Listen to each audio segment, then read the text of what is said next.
Welcome to today's news discussion. We'll be covering several stories, starting with a recent development in Morocco involving U.S. soldiers. The remains of a second U.S. Army soldier who went missing during military exercises in Morocco have been recovered, according to Army officials. That's tragic. What happened to these soldiers? The two soldiers fell off a cliff during an off-duty recreational hike in Morocco. The first soldier's remains were recovered earlier, and now the second one has been found as well. I see. So it was an accident during a recreational activity rather than something directly related to their military exercises? Exactly. The reporting indicates it was an off-duty incident, not directly related to their training or exercises. How did the recovery efforts go? Was it challenging? The details on the recovery efforts are still coming in, but the military confirmed that the remains have been recovered. It's a complex process, especially in a foreign country. That makes sense. I can imagine the logistics would be complicated. Shifting gears, there's been a tragic incident in the Maldives involving Italian tourists. 5 Italians died in a scuba diving accident. Oh no, that's devastating. What happened during the dive? According to the reports, the divers were on a deep dive, around 160 feet, and they vanished. Only one body has been recovered so far, with the others believed to still be inside the cave system. Wow, that's a very deep and risky dive.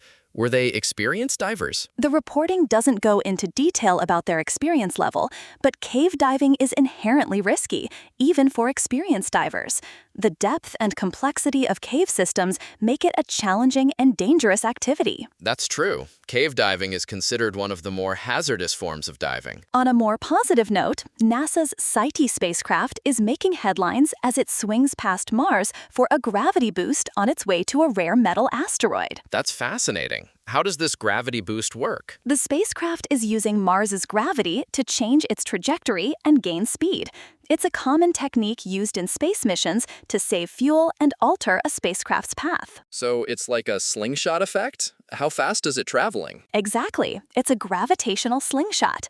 The Psyche spacecraft will be flying past Mars at over 12,000 miles per hour. It's also taking thousands of pictures as part of its mission and as practice for its main encounter in 2029. That's incredible. The speed and the photography mission are both impressive. What's the main objective of the Psyche mission? The Psyche spacecraft is headed to a rare metal asteroid believed to be composed primarily of iron and nickel. Scientists are interested in exploring this asteroid to gain insights into the formation of planetary cores.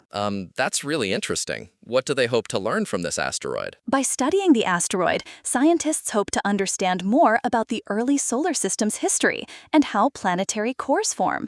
It's a unique opportunity to explore a metal body that might be similar to the cores of planets like Earth. That's a great point. The mission could provide valuable information about the composition and structure of planetary cores. Let's move on to a local story from Lakeland, Florida, where police are investigating a fatal motorcycle crash. What are the details of the crash? The crash occurred on Griffin Road and Providence Road around 7 a.m.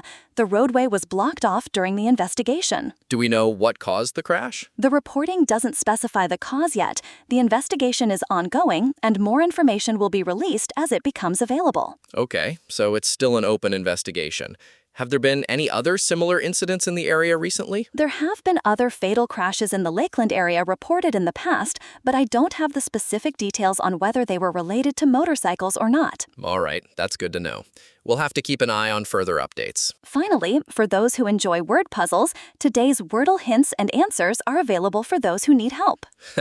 I'm not a big Wordle player myself, but I know some people rely on those hints.